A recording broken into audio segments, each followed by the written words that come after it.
एक ground report हालात और वाक़ात पर हमारी पहली नज़र। लेकिन शुरुआत तारीख के उस वर्ष से जो आज ही के दिन पे 1947 में शुरू हुआ था। आज तारीख का एक बड़ा पड़ाव, बड़ा दिन तो माना जाता है, लेकिन जम्मू कश्मीर में आज का दिन एक और तारीख लिख के आया है। 5 अगस्त 2019 का फैसला और उसको अमलाए जाने का आज पहला बड़ा कदम जिसे माना जाता है।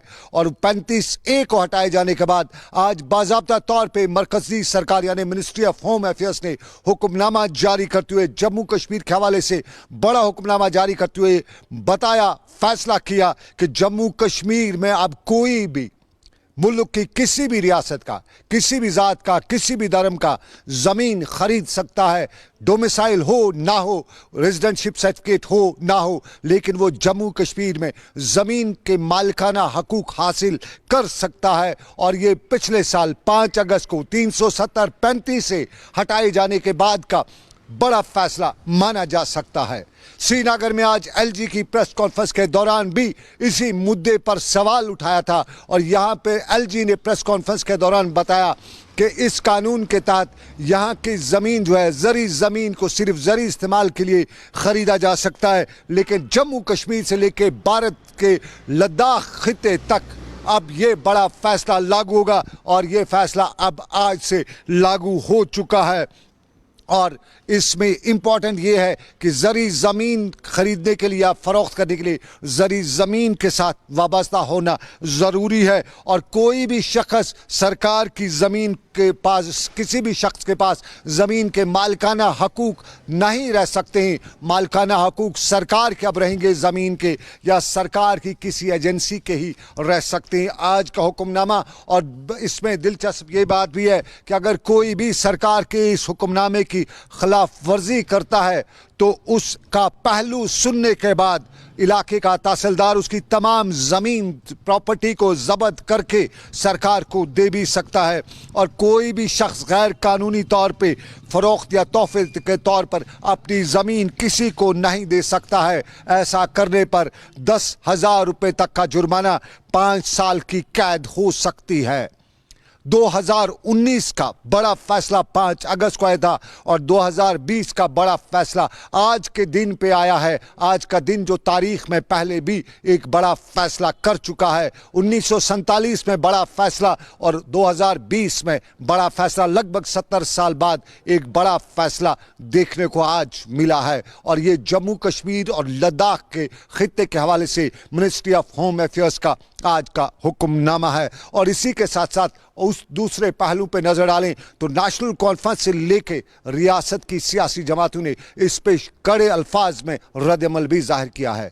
गुपकार डिक्लेरेशन की जो नई जो बनी है, ग्रुप बना है गुपकार डिक्लेरेशन को लेके, उन्होंने भी अपने एक बयान में इस सारे मामले की तनकीद करते हुए कहा है कि ये बर्दाश्त से बाहर है। नेशनल कॉन्फ्रेंस के अली मोहम्मद सागर ने भी इसी हवाले से प्रेस कॉन्फ्रेंस में मीडिया के सवालों का जवाब दिया। और इससे पहले उमर अब्दुल्ला ने भी ट्वीट करके बताया कि अभी बहुत कुछ देखना पड़ सकता है। उमर का ट्वीट और श्रीनगर में अली मोहम्मद सागर की प्रेस कॉन्फ्रेंस, और उसके साथ साथ श्रीनगर में अवामी नेशनल कॉन्फ्रेंस के सरबराह की भी प्रेस कॉन्फ्रेंस दिखाते हैं कश्मीर के सियासतदानों का रद्द-ए-अमल, अवाम का रद्द-ए-अमल भी आ रहा है। आज ये जो इन्होंने ये पास किया, ये इसमें ऑर्डर्स निकाले, वो टोटली अनएक्सेप्टेबल है। ये फिर कश्मीर को फरोख्त करना चाहते हैं और यहाँ वो खुला रखना चाहते हैं। सो टनल खुली छोड़ना चाहते हैं। और जो कश्मीर है वो कल गैर बन जाएगा अपने रियासत में, जम्मू कश्मीर में। लिहाजा जिस तरह इन्होंने लद्दाख वालों को भी कहा था, वहाँ इलेक्शन ख़त्म हुए तो अब बात बंद कर दी। उनको भी कहा था कि डोमिसाइल लॉ में आपको नरमी दी जाएगी, वहाँ सिर्फ वहाँ के लोग खरीद सकते हैं। यहाँ भी कहा था, जब ये अखबारों में निकला उस वक्त तमाम पॉलिटिकल पार्टीज ने रिएक्शन की। उस वक्त भी यकीन दिलाया गया कि इसमें कोई तरमीम नहीं की जाएगी, लेकिन आज किया। The cat is out of the bag. लिहाजा इस सिलसिले में नेशनल कॉन्फ्रेंस के कायद ने कहा है कि हम इसको फाइट करेंगे और ये हमें अनएक्सेप्टेबल है, हम इसके साथ हैं और नेशनल कॉन्फ्रेंस के लिए काम करेंगे। आज आपने 1951 का land estates abolition act, big land estates abolition act, आपने उसको रद्द कर दिया है। आज तो बीजेपी का पूरा गेम प्लान सामने आ गया। वो यहां के लोगों को नहीं, जम्मू कश्मीर के और लद्दाख के बाशिंदों का उनको कोई ज़रूरत नहीं है। उनको यहाँ की लैंड की ज़रूरत थी। आज ये प्रूव हुआ। आज मेरे जम्मू भाइयों को मैं सवाल कर रहा हूं, अब बताओ बीजेपी को तुमसे प्यार है कि तुम्हारी ज़मीन से प्यार है? लद्दाख के लोगों से मैं आज पूछ रहा हूं, आज बताइए किस चीज़ का वो खोज कर रहे हैं यहां पर? वो आपकी ज़मीनों की खोज कर रहे हैं और कुछ नहीं है। और ये चीज़ें, ये एक्ट वैक्ट सब ये दरा के दरा रह जाएगा, क्योंकि जम्मू कश्मीर और आवाम, लद्दाख के अवाम, चाहे हिंदू है, मुसलमान है, सिख है, ईसाई है, बौद्ध है, कश्मीरी पंडित है, जो भी है, ऐसे तमाम जो भी आपने 5 अगस्त 2019 के बाद जो भी फैसला जात आपने लिए हैं, those are absolutely unconstitutional and illegal mister Modi. Please remember that the people will not accept it here. National conference के अली मोहम्मद सागर का रद्दअमल और इसके साथ साथ अवामी नेशनल कॉन्फ्रेंस के मुजफ्फर अहमद शाह का रद्दअमल। अवामी रद्दअमल की बात भी की जा रही है और अवामी रद्दअमल भी मनफी ही दिखाई दे रहा है। आज का दिन तारीख का अहम दिन, और आज के दिन पे एक और जो तारीख लिखी गई, इस पर कश्मीर में वसवसे भी है और इस पर मुल्क में कहा जाता है कि वोट भी बटोरे जा सकते हैं। इंतखाबात बिहार में है और उन इंतखाबात के पस मंज़र में भी कहा जाता है कि ये फैसले जो होते हैं वहां पे भी असरअंदाज होते हैं। लेकिन कश्मीर में एक बड़ी तादाद जो है इसकी हिमायत नहीं करी है। एक छोटी सी तादाद हिमायत भी करी है, लेकिन बड़ी तादाद इस पर अपना कड़ा रद्दअमल जाहिर करी है। और अब दूसरे पहलू में श्रीनगर में आज रियासत के एलजी की प्रेस कॉन्फ्रेंस और श्रीनगर में जम्मू कश्मीर बैंक के इश्तराक से बैक टू विलेज पार्ट 3 के दौरान 10,000 से ज़ायद नौजवानों को लोन दिए जाने के हवाले से बाज़ाब्ता चक्कें आज दी गई थी और उन्हीं चक्कों के हवाले से श्रीनगर के राजभवन में एक तकरीब हुई और इस तकरीब पर मीडिया था तो प्रेस कॉन्फ्रेंस भी हुई और प्रेस कॉन्फ्रेंस में मीडिया ने रियासत के एलजी से कई मामलात के सवालात उठाए। रियासत के मुलाजमीन की सबकदोशी का मामला भी रियासत के एलजी से साथ उठाया और एलजी ने उसका जवाब भी, एलजी के बजाय रियासत के चीफ सेक्रेटरी ने उसका जवाब दिया। तामीर और तरक्की के हवाले से भी सवाल उठाए गए और ये भी उठाया गया कि बैंकों में लोन की सहूलियात तो फराहम की जाती हैं, लेकिन सूद की शरह जो है वो बराबर वही है, जबकि तामीर और तरक्की में कहीं न कहीं लोगों को मदावा करने की जरूरत है। श्रीनगर में एलजी की प्रेस कॉन्फ्रेंस के सवाल जवाब का एक सिलसिला। स्टेप्स दिए गए हैं वो मैं आपको बताना चाहता हूं। सबसे महत्वपूर्ण स्टेप मैं मानता हूं local filter for Jammu and Kashmir in GeM.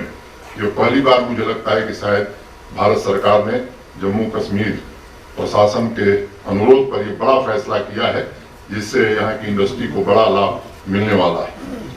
Price preference to MSME, मुझे लगता है स्पष्ट होगा आपको, 15% का प्रेफरेंस एमएसएमई को दिया जाएगा। मान लीजिए कोई मिनिमम 100 रुपए का कोटेशन दिया है, एमएसएमई 115 देती है, तो उसको 20% ऑर्डर हम एमएसएमई को प्राथमिकता के आधार पर दे सकते हैं।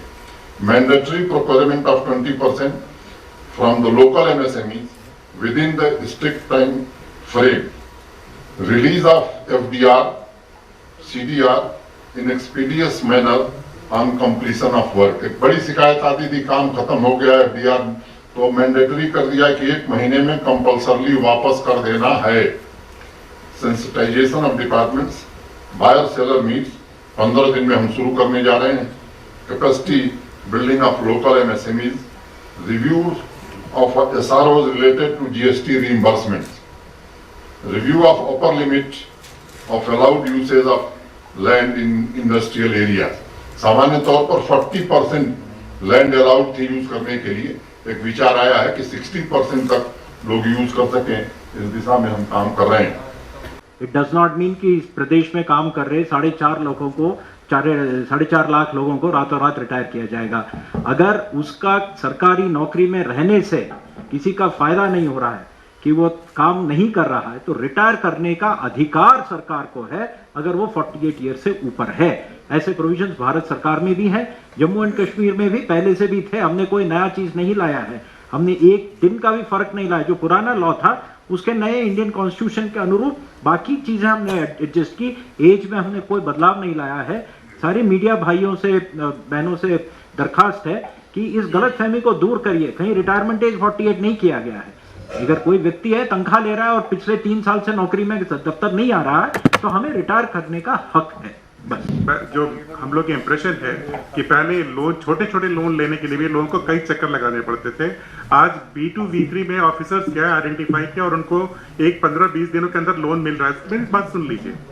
दूसरा, हर पंचायत से 2 व्यक्तियों को कम से कम आइडेंटिफाई किया गया, और वो चाहे वो रिमोट से रिमोट एरिया में भी है, बहुत दूर दराज जिला में, उनको भी दिया जा रहा है। तीसरा, इनकी जो ऑनरेबल एलजी साहब ने बताया कि ये अंत नहीं है, ये एक रिलेशन की शुरुआत है। उनके सस्टेनेबिलिटी के लिए बैंक उनको कंटिन्यू करेगा वो हैंड होल्ड करना, ताकि वो जिंदगी में आगे बढ़ सके। ये बेसिकली अप्रोच का फर्क है। साहब, बैंक तो किसी जगह पे भी लोन देता है, अप्रोच का फर्क है, यही समझा रहा हूं। कश्मीर की सियासत और सूरत हाल दोनों एलजी की प्रेस कॉन्फ्रेंस का हिस्सा भी बनी। कई सवालात उठाए गए, मामलात भी बताए गए, कुछ पे सवालात का जवाब मौके पर मिला, और एलजी ने आज भी शेर से ही अपनी प्रेस कॉन्फ्रेंस की शुरुआत की। लेकिन इस सारे के बीच में बीजेपी की सियासत भी गर्म है, और बीजेपी को महबूबा मुफ्ती के बयान से कहीं न कहीं मौका भी फराम हुआ है। महबूबा मुफ्ती ने हालिया दिनों झंडे के बयान के बाद जम्मू में बीजेपी को मौका फराम किया, और आज श्रीनगर में बीजेपी ने प्रेस कॉन्फ्रेंस भी की। और विनोद गुप्ता ने श्रीनगर में प्रेस कॉन्फ्रेंस के दौरान नेशनल कॉन्फ्रेंस और पीडीपी पर इल्जामात की आयद की, और यह भी बताया कि रियासत की आवाम का इन दोनों जमातों ने इस्तेसाल किया है, तामीर और तरक्की के नाम पर धोखा दिया है।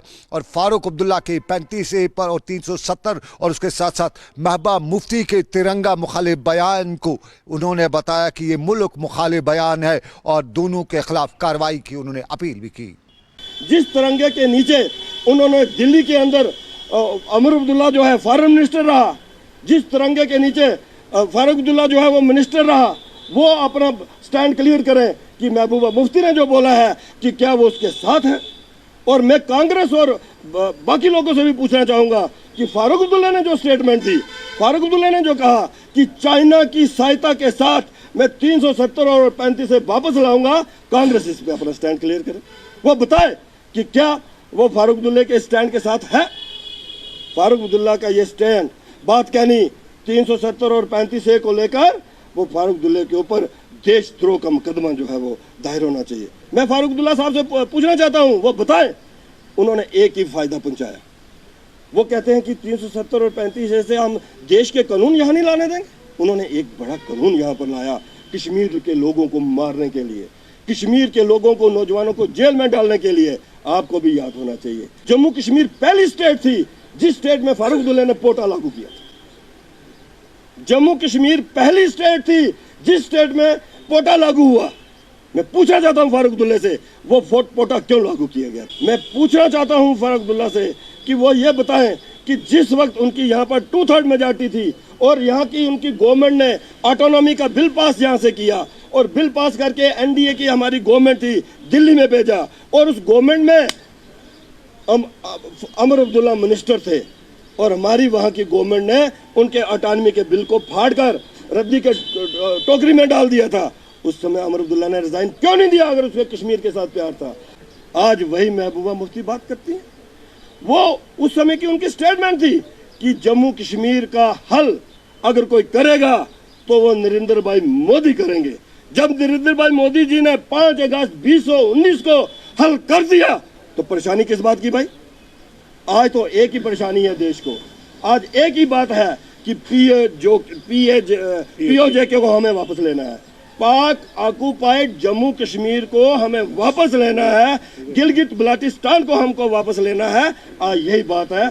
मैं इतनी बात आपसे कह के कल के कार्यक्रम से इनकी आंखें खुलनी चाहिए, इनको समझना चाहिए कश्मीर देश के साथ है, कश्मीर तिरंगे के साथ है, कश्मीर तिरंगा कश्मीर के लोगों के लिए आन बान और शान।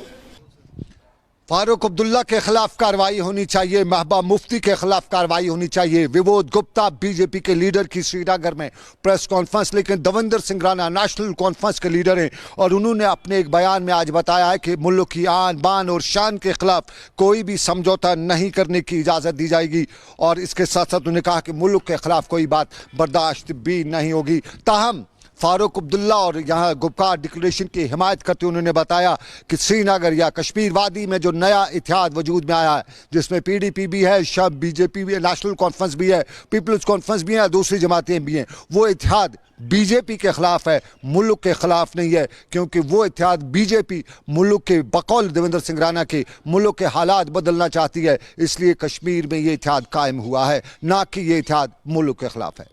और चलिए अब दूसरे मामलात में मुक़द्दस दिन शुरू हो चुके हैं। ईद मिलादुन नबी सल्लल्लाहु अलैहि वसल्लम के सिलसिले में तकरीबात हो रही हैं, लेकिन कोविड के बीच में ये तकरीबात और इन्हीं तकरीबात का जायज़ा लेने के लिए आज LG के एडवाइज़र फ़ारूक अहमद ख़ान ने हज़रत बल का दौरा भी किया, ज़मीनी हक़ाइक़ भी समझे और बाद में हमारे साथ उन्होंने ख़ुसूसी बातचीत की। और इस बातचीत में सवाल यही था कि इस कोविड के दौरान किस तरह से ज़ायरीन के लिए आसाइशें रखी गई हैं, किस तरह से इंतज़ामात रखे गए हैं और किस तरह से SOPs का ख्याल रखना है। और इस सभी मामलात के बीच में फारूक अहमद खान ने हमें कुछ इस तरह से बताया।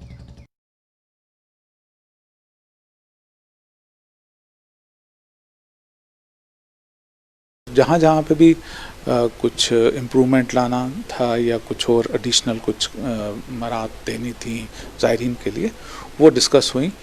हमें यकीन है कि कोविड के बावजूद भी ये जो हमारा ये मुक़द्दस 3 दिन आगे जो आ रहे हैं बहुत अच्छे तरीके से निकलेंगे।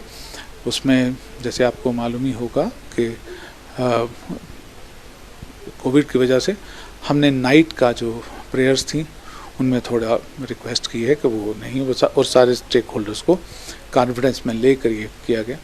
दिन के वक्त वो आएंगे और लेडीज़ के लिए सेकंड डे जो है वो एक्सक्लूसिवली लेडीज़ के लिए रखा गया और उनके लिए ट्रांसपोर्ट महकमे के साथ मिलकर ट्रैफिक डिपार्टमेंट को भी बीच में इन्वॉल्व करवा के ज़ायरीन के लिए मुख्तलिफ़ जगहों के ऊपर गाड़ियों का जो बंदोबस्त है वो करवाया जा रहा है। इनमें लोग बड़ी तादाद में उमड़ के आएंगे और आते रहते हैं, क्योंकि यहाँ पे उनकी दिल की आस्था होती है। तो इस हवाले से क्या उनके लिए गाइडलाइंस से एडवाइजरी क्या होगी, आप उनको क्या बताएंगे? देखिए, जैसे हमने इसमें रखा है कि कोशिश ये करें कि आप जिस वक्त आते हैं तो उसमें आते वक्त भी आप थोड़ा डिसिप्लिन रखिए। हमारे जो वहाँ पे मेडिकल स्टाफ जो वहाँ चेक कर रहा होगा, हमने उनको ये इंस्ट्रक्शंस रखी हैं कि जो भी स्क्रीनिंग है उसमें वक्त ज़्यादा नहीं लगना चाहिए, उसको वहाँ पे वो रोड ब्लॉक्स नहीं बन जाने चाहिए, तो उनको वो तेज़ करें। और उसके बीच में बड़ा ज़रूरी होगा कि जो ज़ायरीन वहाँ पे आएँ वो कॉपरेट भी करें। यहाँ पे ईद मिलाद नबी सल्लल्लाहु अलैहि वसल्लम के जुलूस वगैरह निकाले जाते थे, क्या आपकी बार उनको इजाज़त मिलेगी या नहीं? देखिए, जुलूस निकालने का जहाँ तक ताल्लुक़ है मैं रिक्वेस्ट करूँगा कि ना किया जाए। फिर भी अगर कोई करना चाहता तो उनको जो कानून के मुताबिक उनको डिप्टी कमिश्नर के पास रिक्वेस्ट करनी है, लेकिन ये मौका शायद ठीक नहीं रहेगा ऐसा पैदल जुलूस निकालने का। चलिए, अवाम के मसाइल में तुलबा को परेशानी है। तुलबा कश्मीर यूनिवर्सिटी के हों या 10वें के हों, 11वें के हों या 12वें के हों, 13वें के हों या 14वें के, सबके सब कहीं न कहीं मसाइब और मुश्किलात का रोना रोते रहते हैं, लगातार बताते रहते हैं कि सरकारी सतह पे उनके साथ नाइंसाफ़ी हो रही है। हमारी साथी सदफ एजाज ने भी तुलबा से श्रीनगर में बात की, उनसे जाना क्या है मसाइल और तुलबा क्या किस तरह से अपनी परेशानी का इज़हार करे थे। ज़रा देखिए आप भी। जो हमारे बैच से 2018 और 2019 बैच कश्मीर यूनिवर्सिटी के, अब उनके ऑफलाइन क्लासेस हो जाएं, क्योंकि अब हमारा बहुत कम टाइम रहा है, हमने यूनिवर्सिटी में बहुत कम टाइम दिया है। अब सारी प्लेसेस खोल दी गई है गवर्नमेंट की तरफ से। हम चाहते हैं कि गवर्नमेंट अब कश्मीर यूनिवर्सिटी को भी खोले और ऑफलाइन मूड स्टार्ट करे वहाँ। दूसरा मसला हमारा ये है कि जो यहाँ पे आपको रोकना चाहूँगी मैं, क्या आपके ऑनलाइन क्लासेस नहीं होते थे? हाँ, ऑनलाइन क्लासेस होते थे, लेकिन आपको पता है कि ऑनलाइन और ऑफलाइन मोड में बहुत फ़र्क है। तो फिर ये भी मसला होता है कि हमने अब रेगुलर एडमिशन लिया है तो इसका भी एक मकसद होता है, इसलिए हम चाहते हैं कि ऑफलाइन मोड स्टार्ट किया जाए, क्योंकि हमारा बहुत ही कम टाइम बचा है कश्मीर यूनिवर्सिटी में। तो दूसरा मसला यह है कि जो सेल्फ फाइनेंस स्टूडेंट्स है कश्मीर यूनिवर्सिटी के, उनका फ़ी बहुत ही ज़्यादा है। फ्राम 25,000 टू 1.5 लाख वेरी करता है उनका फ़ी, मतलब डिफरेंट डिपार्टमेंट्स का है, अलग अलग डिपार्टमेंट्स का। हम चाहते हैं कि उनको कंसेशन मिले उस फ़ी में, क्योंकि वो स्टूडेंट्स घर में ही बैठे हुए हैं, पिछले अगस्त 2018 से घर में ही बैठे हुए, बहुत ज़्यादा फाइनेंशियल प्रॉब्लम्स फेस करनी पड़ती है। उसके अलावा भी एक और पॉइंट है, वो ये है कि हम पिछले 1 साल से घर में बैठे हुए, तो फिर जब हम यहाँ आए अपने रूम्स पे जो हमने रेंट पे लिए थे, तो हमारे लैंडलॉर्ड्स हमसे 100% रेंट मांग रहे हैं। इसमें हमने अप्रोच किया, यहाँ की जो लोकल एडमिनिस्ट्रेशन है उनको हमने अप्रोच किया, लेकिन उन्होंने उसमें कोई स्टेप नहीं उठाया। हम चाहते कि एक सर्कुलर वो जारी करे जिसमें स्टूडेंट्स को एक मेजर कंसेशन दिया जाए गवर्नमेंट की तरफ से। यही हमारे मसाइल है। यहाँ पे एक और हमारे साथी जुड़े हुए हैं, आपका क्या मसला है? जी, मेरा भी सेम ही, हम सब का एक ही मसला है, क्योंकि हम एक ही एसोसिएशन के मेंबर हैं। लेकिन मैं इनकी बातों में कुछ इजाफा करना चाहूँगा। जैसे इन्होंने कहा, आपने इनसे पूछा कि आपकी ऑनलाइन क्लासेस नहीं हो रही थी। बेशक हमारी ऑनलाइन क्लासेस हो रही थी, लेकिन अगर हम देखें 2019 से जब आर्टिकल 370 का एब्रोगेशन हुआ, तो उसके बाद लगभग स्टूडेंट बहुत सफ़र करने लगे, क्योंकि हमने कोई उसके नेट तो काफ़ी 4-5 महीने लगभग नहीं चला। उसके बाद नेट चला भी तो 2G नेट चला, और 2G नेट में क्लासेस की वो हालत है, यकीनन अगर हमारी मैक्सिमम जो क्लासेस होती थी वो जूम ऐप पे होती थी, और जूम ऐप पे अगर एक उसकी जो टाइम ड्यूरेशन थी 40 मिनट्स थी, और अगर एक स्टूडेंट अगर 40 मिनट्स वो स्ट्रगल करके क्लासेस ले भी लेता था, लेकिन मुश्किल से वो उस क्लास में 20 से 30 मिनट रह सकता था, और 20 से 30 मिनट में जो उस क्लासेस की 2G पे उसमें उसकी नॉइस वगैरह बिल्कुल मतलब क्लियर कुछ भी नहीं था। ये तुलबा की परेशानी, लेकिन कज़िया ज़मीन बरसर ज़मीन के कज़िए कश्मीर में बहुत हैं, और ज़मीन पे आज बड़ा फैसला भी आया है। लेकिन बारामूला क्रीरी के दुकानदार भी ज़मीन के कज़िए की शिकायत कर रहे हैं, और यहाँ ये भी बताया जा रहा है कि सरकारी ज़मीन पर असर रसूख रखने वाले अफराद ने कब्जा कर रखा है, और इंतज़ामिया है कि गरीब के झोंपड़े को फ़ौरन हटा देती है, लेकिन असर रसूख वाले को बाल बाका भी नहीं किया जा सकता है। और ये भी कहा जाता है कि इलाके में सरकारी ज़मीन पे कब्जा, मैदानों पे कब्जा, बच्चों को खेलने के लिए जगह नहीं, और जब बच्चों को मुयस्सर मौके नहीं होंगे तो फिर ये बच्चे कहाँ जाएंगे? ड्रग्स की तरफ राग़िब हो सकते हैं। अगर वो खेल कूद की तरफ राग़िब हो जाते तो शायद इनसे बच पाते। और इसी मुद्दे को लेके क्रीरी बारामूला के लोगों ने ज़िला इंतज़ामिया बारामूला से अपील की है कि उनके इलाके में गैर कानूनी तौर पर कब्जा की गई ज़मीनों पर फ़ौरन कब्जा हटाया जाए। यहाँ कुछ नहीं है, ना बैक टू विलेज 3 का हमें पता है, ना 2 का हमें पता है, कब हुआ है, कैसे हुआ है, क्या दिया है, क्या नहीं दिया है। मतलब यहाँ सबसे ज़्यादा कमी जो है वो ग्राउंड की है। यहाँ लगभग 1717 कनाल ज़मीन है घास चराई के, जो लोगों ने खाए हैं, जिन पे प्रॉपर्टी बने। जो दुकान देख रहे हैं आप, ये सभी घास चराई पे बने हैं, 90 की मतलब दहाई में बने हैं। आधे मतलब रात के वक्त बने हैं, आधे दिन के वक्त बने हैं, बड़े बड़े बिल्डिंगें बने हैं, बहुत सारी मतलब बड़े बड़े लोग हैं जिन्होंने खाए हैं। तो ग्राउंड हमें नहीं मिला है। 76 दुकान है जो गैर कानूनी है, अड्डे में है। पंचायत इलेक्शन भी आने वाला है, क्या आप लोग पंचायत इलेक्शन में हम हिस्सा नहीं लेंगे? क्यों लेंगे जब हमें मिला ही कुछ नहीं? और चलिए नाज़रीन, अब दूसरा पहलू भी, सरमा आना शुरू हो चुका है। सरमा की आमद के साथ साथ बिजली की जाना भी शुरू हो चुका है। बिजली की आंख मचोली शुरू हो चुकी है। श्रीनगर के कुछ इलाकों में भी बिजली की आंख मचोली शुरू हो रही है।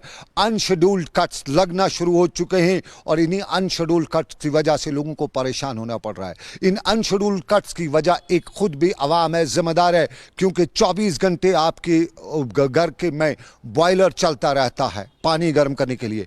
ज़रूरी है एहतियात बरतें। अब विंटर आ चुका है तो एहतियात बरतें कि बिला ज़रूरत आप बिजली का इस्तेमाल ना करें। यह अपील आपसे इंतज़ामिया भी आपसे कहती है। सरकारी सतह पर कई इकदाम उठाए गए हैं बिजली को अच्छी तरह से पैदावार को बढ़ाने के साथ साथ लोगों तक पहुंचाने में, लेकिन फिर भी कहीं न कहीं हमारे ज़रिए ही बिजली का गलत इस्तेमाल होता है। लेकिन हमारे ज़रिए जहां कम होता है वहीं अक्सर सरकार की नाकस पॉलिसियों की वजह से भी होता है। और उसकी एक ताज़ा मिसाल पटन के मुख्तलिफ देहात में है। पटन के लोग आज वावेला करते हुए थे कि आँख मचोली हो रही है बिजली की, और बिजली की आँख मचोली की वजह से लोगों को परेशानी का सामना करना पड़ रहा है। बिजली पर चलने वाले छोटे छोटे यूनिट अब रुकना शुरू हो चुके हैं, और बिजली के अनशेड्यूल्ड कट्स की वजह से लोगों को परेशानियों का सामना करना पड़ रहा है।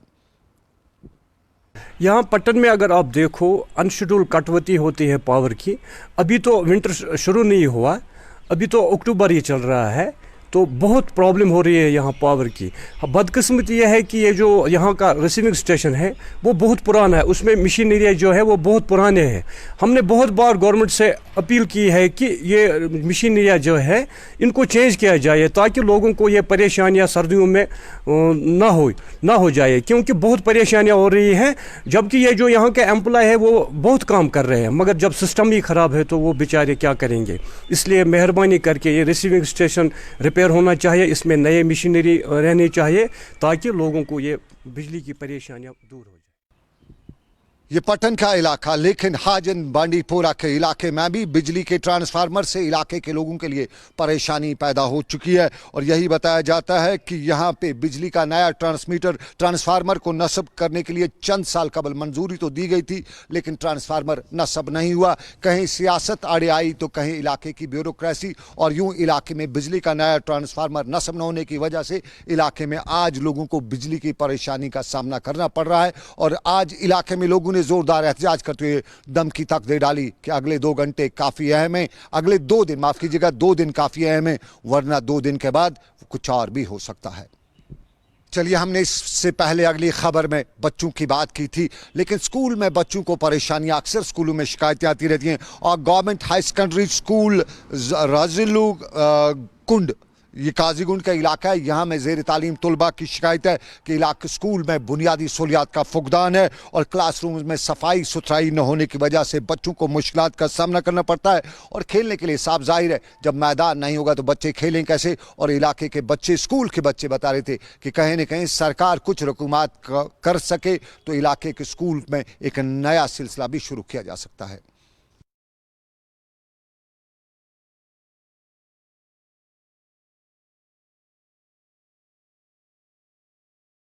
शाहिद मंजूर है, मैं रजलू का रहने वाला हूँ। हम ये गवर्नमेंट हायर सेकेंडरी रजलू से बोल रहे हैं। ये हमारा स्कूल है, हम पिछले 1 साल से यहाँ पढ़ रहे हैं।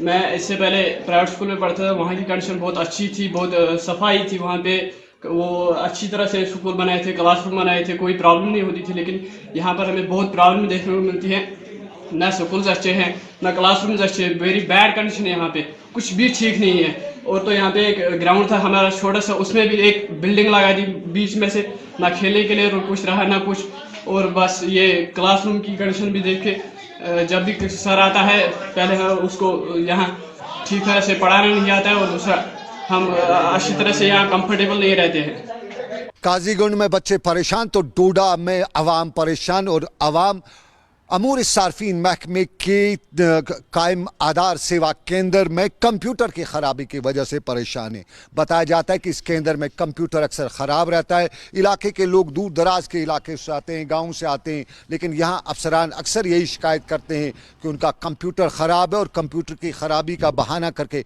उन्हें वापस रवाना किया जाता है। उनके न राशन का टिकट बन सकता है, न राशन के हवाले से बाकी मामला पूरे हो सकते हैं। और यूँ एक कंप्यूटर की खराबी पूरे इलाके को परेशान करी है। और ये महकमा आधार केंद्र के वो जो अफसरान हैं वो एक कंप्यूटर पे 250 रुपये खर्च नहीं कर सके हैं, क्योंकि बताया जाता है कि एक चिप खराब हुआ है और वो 250 रुपये में बाजार से अगर ख़रीद के लाया जाए तो 250 रुपये में पड़ता है। लेकिन यहाँ पे 250 रुपये खर्च करने के बजाय बड़ी बड़ी फाइलें बनाई गई हैं और साफ जाहिर है सरकारी दफातर में फाइलें सालों तक पास नहीं होती हैं। हम आए थे यहाँ पर आधार कार्ड बनाने, ये हमें आज दिन में यानी तीसरी जगह है जहाँ पर हम आ रहे हैं। तीसरा सेंटर है यहाँ पर आधार कार्ड बनाने का, तीसरा सेंटर है यहाँ। इससे पहले हम गए थे नगरी में, हमें वहाँ से बताया गया कि आज यहाँ पर बंद है, तो वहाँ से हमें बॉयज़ हायर सेकेंडरी के लिए भेजा गया, वहाँ पर भी हमने बंद पाया। और अब हम यहाँ तीसरी जगह आए हैं, यानी फूड ऑफिस जो है यहाँ पर तीसरा ये कार्ड बनाने का यहाँ पर तीसरा काउंटर है। यहाँ पे क्या बताया गया? तो यहाँ पर भी बिल्कुल बंद पाया, बोल रहे हैं कि सिस्टम में प्रॉब्लम है, सिस्टम नहीं, अभी चार्ज करना है कुछ बैटरी शैटरी, तो हम 1 घंटे के बाद आते हैं। तो अभी भी यहाँ पर कोई, हम यहाँ से लगभग कोई 20 किलोमीटर दूर से आए हैं। किस तरह का परेशानी का सामना? सर परेशानी आज कोविड-19 की वजह से बहुत ही ज़्यादा परेशानी है। अभी आप देख सकते हो यहाँ पर बिल्कुल छोटे छोटे बच्चे बिल्कुल साथ साथ में हैं और कार्ड बनाने का कोई यहाँ पर सिस्टम अवेलेबल नहीं है, तो ऐसे इतना रश हो रहा है यहाँ पर कि कोई अंदाज़ा नहीं है। और चलिए नाजरीन, ठेकेदारों की बात करें तो कुपवाड़ा में ठेकेदार परेशान। बिजली डिपार्टमेंट में काम किया, तरसीली लाइन बिछाई, लेकिन तरसीली लाइन बिछाए जाने के बावजूद भी, मुकम्मल करने के बावजूद भी उनकी रकूमात वागुजार नहीं की गई हैं। और आज कुपवाड़ा में ठेकेदारों ने एहतजाज भी किया और एहतजाज करते हुए इल्ज़ाम आयद करते हुए बताया कि सरकारी सतह पर उनके पैसे, उनकी रकूमात जो रोकी गई हैं उससे वो परेशानी से दो चार हो रहे हैं। और उनने वहाँ धमकी तक भी दे डाली कि अगर बिजली डिपार्टमेंट ने उनके पैसे वागुजार नहीं किए तो फिर वो खंभों से तारें भी उखाड़ सकते हैं। ये कुपवाड़ा में ठेकेदार, लेकिन कुपवाड़ा के नज़दीकी गांव दिवर दिलबाग में दिलदोज हादसा पेश आया है। बताया जाता है कि एक नौजवान जंगल में गया था, लकड़ी काट तो नहीं रहा था। नौजवान 20 से 25 साल की उम्र के दरमियान, और वहाँ पे जंगल में उसके साथ हादसा पेश आता है। हादसे की वजूहात मालूम नहीं हो सकी है, लेकिन ज़ख्मी हालत में उसे श्रीनगर पहुँचाया गया था, जहाँ वो आज ज़ख्मों की ताब न लाते हुए दम तोड़ बैठा। और जब उसकी मैयत उसके आबाई गाँव दिलबाग दिवर पहुँचाई गई तो वो कोहराम बरपा हुआ। ताहम पुलिस ने बताया जाता है कि मामला दर्ज करके तहकीकात शुरू कर दी है। और इस कुंबे के साथ हमारी तरफ से बराबर ताज़ियत है। रब कायनात से हम दुआ गो हैं कि उससे करवट जन्नत नसीब करे। तो इसके साथ ही अभी तक का ग्राउंड रिपोर्ट यहीं पे ख़त्म पजीर हुआ चाहता है। मुझे मेरे साथी आबिद कादर के साथ दीजिए इजाज़त। रब कायनात की मर्जी, आपसे फिर करेंगे मुलाकात। आप रखिए अपना ख्याल। अल्लाह हाफिज़। कूका कफ लॉजेंजेस गले की खराश और इन्फेक्शन के लिए हमेशा अपने साथ रखिए। तुलसी के गुणों से भरपूर कूका कफ लॉजेंजेस, कभी भी कहीं भी। वेक्टर्स बनाते हैं all types of pipes, plumbing pipes, drainage pipes और एग्रीकल्चरल पाइप्स। यार हम दोनों साथ में क्यों बोल रहे हैं?